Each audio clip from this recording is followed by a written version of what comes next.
and welcome to my reaction video of Stranger Things Season 4, Part 1, Episode 3. Let's get to it. Oh, it's that guy from Season 2. He works with the government.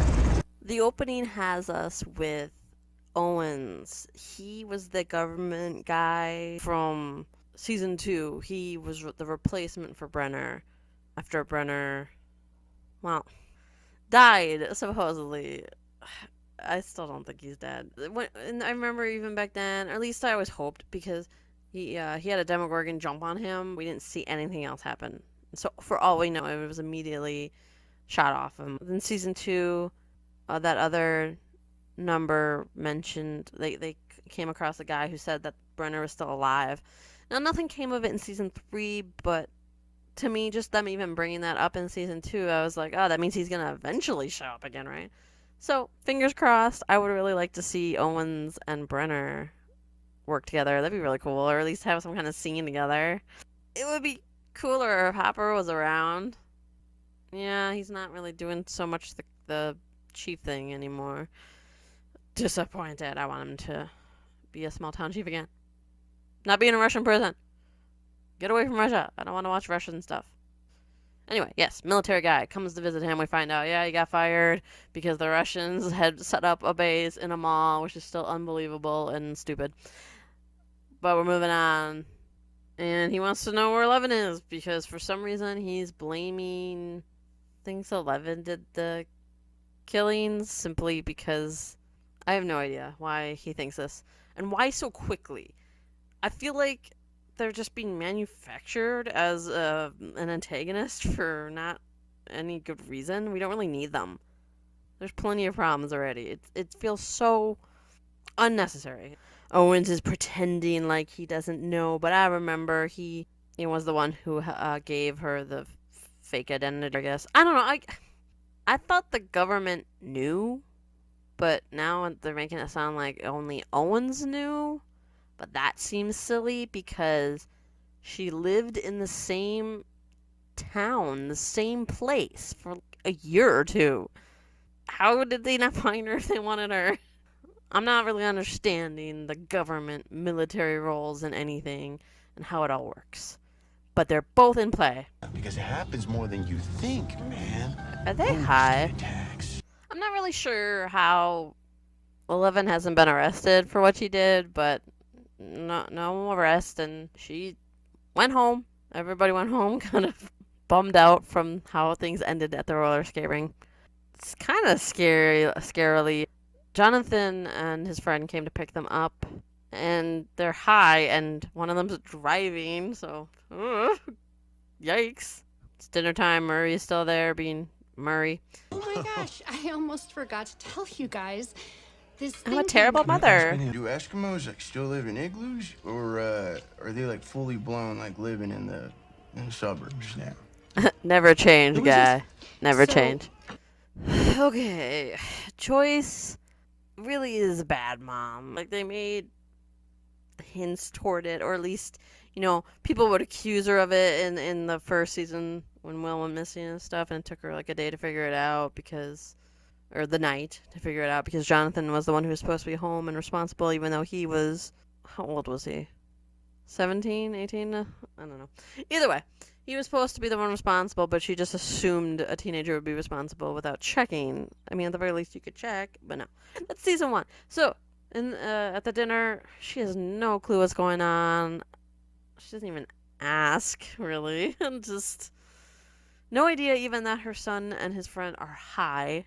Even Murray figured it out, but of course Murray's not that great either, so he doesn't bother to clue her in on it. This is the guy who seems to think it's funny to encourage kids to have sex. I mean, it's fine, but it's just weird when it's like an old guy leering at you at your, your children, teens, whatever, barely adults. I just remember that scene from season 2, I think, because it was just creepy. Like, I didn't care if they had sex, but just the fact that he was like wanting them to was like, ugh. Anyway, I'm going back to previous seasons again. This season, this dinner, then I don't know his name. Murray was even asking who the guy was. I like this guy. He's funny. I don't know if it's just no. I don't think it's just because he's high a lot. I think this is just who he is, and I appreciate this guy. He's hilarious. Yeah, Joyce has no idea what's going on. She made up that she has a conference to go to, and she's gonna be gone, and she's obviously gonna go off to wherever to get Hopper back. Seriously, where is this? It's like feels like a completely different show whenever they show this place now. I'm telling you, there better be a cool explanation for this, 'cause otherwise I'm gonna be annoyed.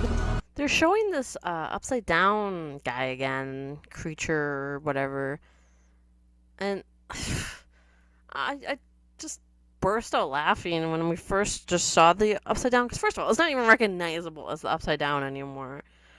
I don't know what they did to change it, but now it's just literally like a spooky house and a spooky area, flying bats. Like, it just evokes your typical haunted house in your mind, which, in the context of the Upside Down, in particular, is just like, what? And I'm just very confused. I don't know what's going on with them or the Upside Down and why it looks so different. I don't understand, and I don't like it. And I'm hoping it gets better. There's some kind of reveal that will impress and not annoy me. We'll see. If you're not up to this, you can go home. But No if you judgment. are, you You'll still better be wear with your us, all right? jacket. We have to match. It's a rule. Look, it's a thing, alright? No. Yeah, come on, get your jacket. Okay. Now we have our mob of jocks searching around to find Eddie and bring him to justice. I'm presuming they want to beat him up, maybe make him confess that he did it or something, or say what happened, and then they'll turn him over to the cops. I don't know. That's my guess. That seems like the kind of thing they do. We gotta get justice for ourselves by beating him up, but then we'll let him face justice for being a D&D cult. How dare he? Lucas is joining them, although it's pretty obvious he's going to join them to presumably keep an eye on things and maybe deter them or make them look a different way if he can. There's nothing to worry about. Be worried. So we're back with Eddie and the others for a bit, and honestly, like, they're trying to reassure him, oh yeah, we'll be able to figure out what's going on and clear your name, and it'll all be fine. It'll, we've done things like this before, and I'm going, oh man, like, you're just kids, I don't know. This doesn't feel like it's gonna go well, considering, like, it's one thing to try to prove something's happening so the adults can help, or solve the mystery because the adults don't want to listen. But it's another thing when you're trying to solve a mystery and this seems to be a more skilled opponent and showing way more intelligence than we've ever seen from the Upside Down. So I don't know. I don't know how that's gonna go. I don't have high hopes for that. We have 11 sulking in her room. She's feeling down. Who wouldn't after the humiliation that was thrust upon her than what she did with the roller skate and Angela, I think her name is. The bully.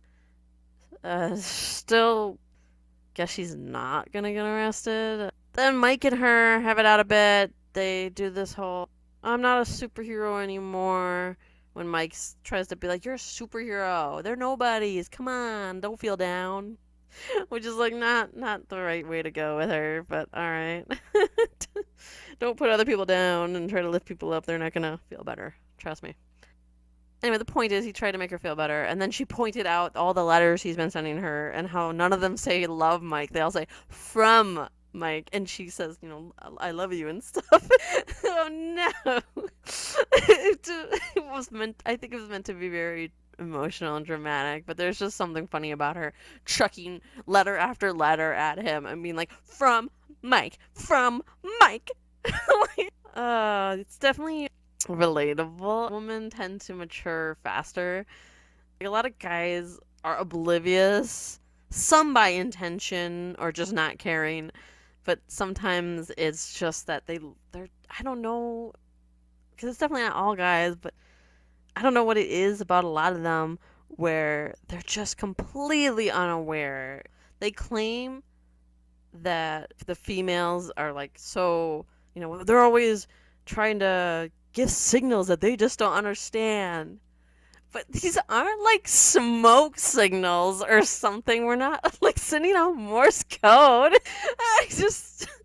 I'm laughing because I'm just thinking of all the times when I just got like a blank look.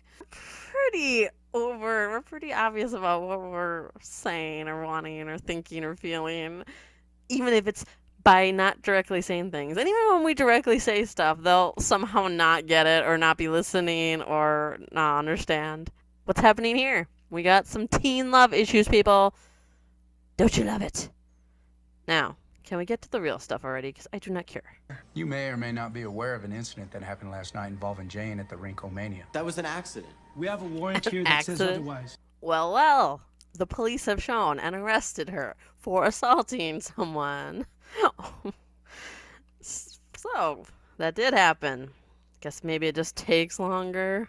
I don't know why it didn't happen right away. I suppose narratively they needed it to happen the next day so that the mom would be able to leave and not be having to stay because one of her kids is in jail. But also maybe things moved slower in the 80s. I don't know. It could be dependent on location, how the station worked. I'll give them the benefit of the doubt since it happened the very next day. Joyce and Murray are on the plane. Murray has given her basically a worst case scenario for what her kids could be up to, including experimenting with drugs and sex. Oh, okay, a mom's worst nightmare. Great, thanks, Murray. Now she can relax. And they are on the plane to Alaska. Where do you want it? I like how he picked the face. I'm not sure how I feel about the prison guard yet. He seems, of course, he cares most about money. That's his priority. But the fact that he's willing to help someone because they're American, I'm presuming, and Americans have money or something, is the connection is my guess. But still, the fact that he's willing to help, that's interesting. He's got to... It sounds like getting out of his chains and stuff and escaping is mostly up to him. The guard Enzo has a plane that will take him to America from there. So that's how he's going to help him. I mean, Hopper still has to break out of jail somehow on his own. That seems like quite a lot to do on your own. And they have this thing where he hits him to make it seem like he just likes hitting him. But a guard is always watching them. So either he's suspicious or he just doesn't like the American prisoner. So that's what's going on there at the prison, which isn't as bad. Like, the prison hurts. Like, I absolutely don't want to be in Russia. I hate all the Russian stuff from season 3. But it's not that bad. It really is fine. There's been some moments where I'm like, we don't really need to be here. You could cut probably most of the prison stuff, and honestly, you could give me a time skip and be like, he escaped somehow, and not even tell me. I'd be like, great, he's back. We're good. Let's continue the story. But no, we are getting this whole story in Russia, it seems. But fingers crossed.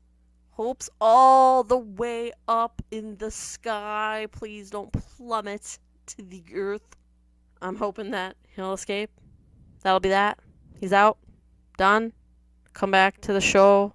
The real show, not this random sideshow. Please. Where is he? I don't know!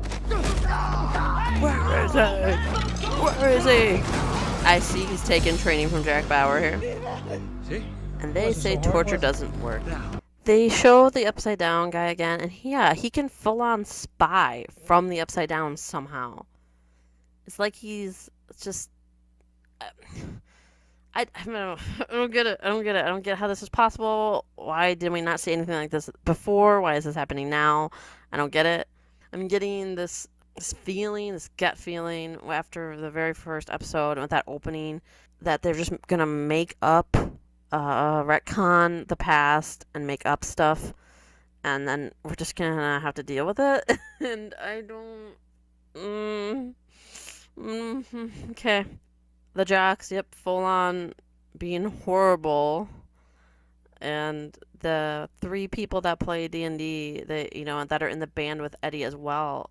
The main guy, Jason, basically tortures one of them to get him to tell them where Eddie might be or who might know where Eddie is. Really effed up. And Lucas is just standing there, not doing anything, which isn't surprising. It's very typical of a kid or even a person in general. A lot of people just stand by, whether it's because they're scared or it's like, well, this is their friend, so they can't do anything, or just being, cowards. I really wish he would have been like, don't torture the people I used to play D&D with, but no, nothing like that. Lucas is not being too great this season.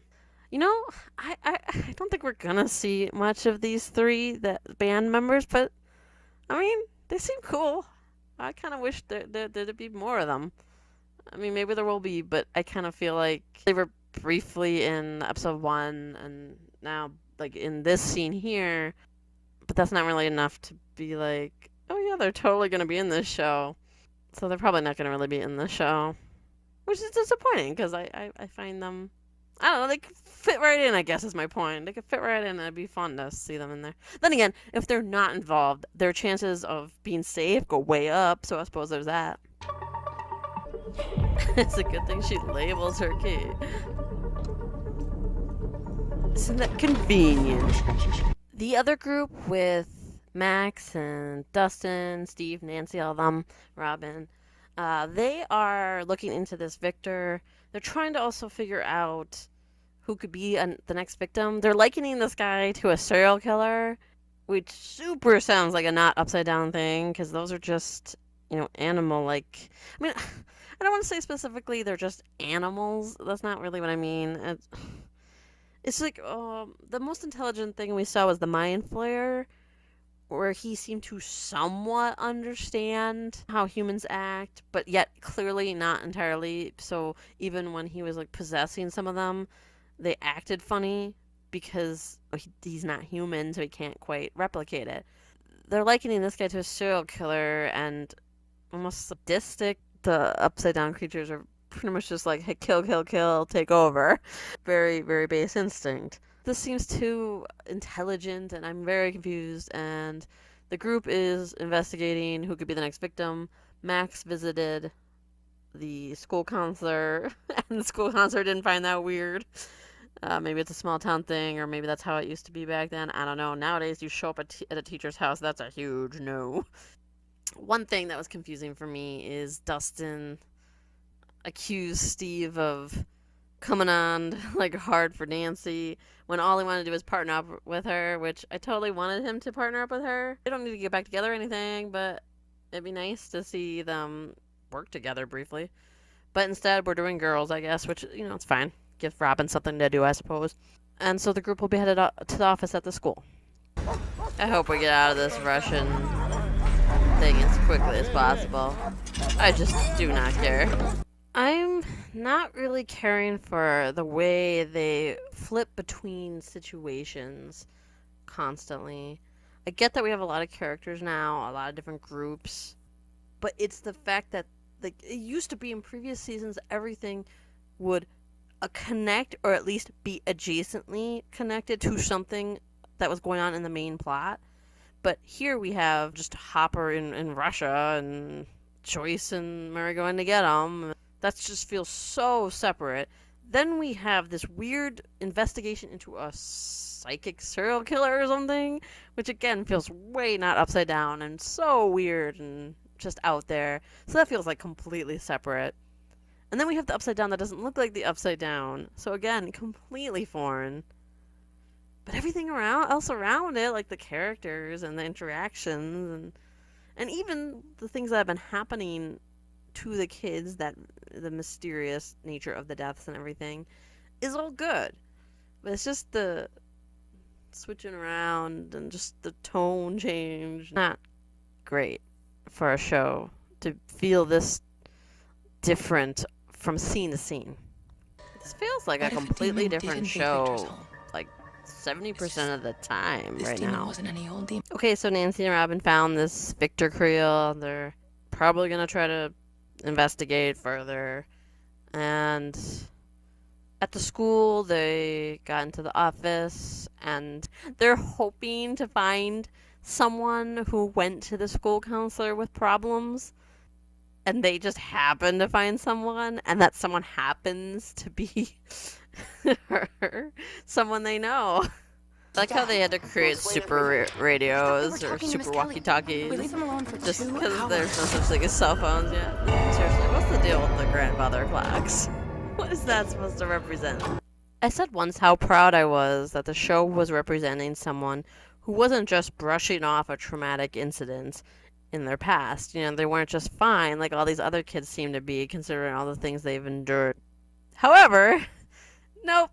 My second thought and concern proved to be true. It's the Hollywood version of taking pills for headaches and having nightmares and stuff. It's because she's like the previous two victims, Max is. Although, however, we did see, I don't think I mentioned it, but there was a scene where one of the jocks had a nosebleed. Which, by the way, when they flash back to Max having a nosebleed, I did not remember her having a nosebleed. So I was like, huh? How did I miss that? Unless they didn't show that, and that's just like an extra little, oh, this happened. But anyway, yeah, so I'm a little disappointed that they went from, here, let's represent someone who's not just fine after something bad happens, to, nope, just kidding, it actually was a hint that something was going on, she's being targeted. See, I like grandfather clocks, so if that was me, would I just be like, oh, this is cool? You're not scary, weird guy. Alright, that's the episode. Max is being stalked as the next victim, potentially, by this creature, this thing, who's way too intelligent. So I'm confused as to how it's an upside-down thing. But I don't know how many times I can say that before you guys are like, we get it, you're confused, you're dumb. Alright, and I did leave out a few things that happened with 11, which is on her way to be transferred to a longer stay jail since the mom isn't in town to get her out or let them visit or whatever. The government shows up, Owen shows up and brings her with him. He has a talk with her, tells her, hey, I totally have this way to get your powers back. You know, the powers that went away for no good reason. And I'm sure you'll get them back for no good reason in this season. Yeah, those powers. We're going to get them back for you. Now to the rating for the episode. Well, this one had a shorter runtime, which I feel worked to its advantage. There were really good moments in this. There was also some not so great moments. A lot of what we're seeing in the previous episodes are still here. I actually like this episode. I think it was a good one. Nothing too good, nothing too great. Just cutting off another 15 or 20 minutes just made the episode go quicker. More things felt like they were happening, even if a lot of it was just two people sitting on a plane or jocks running around trying to find someone and that kind of thing. I still really liked it. I would classify this as a good episode, but it is potentially on the lower side, simply because if this would have been slightly longer, would my rating go right back to a 6 probably? I will rate it a 7. Thank you for watching, and remember to stay entertained.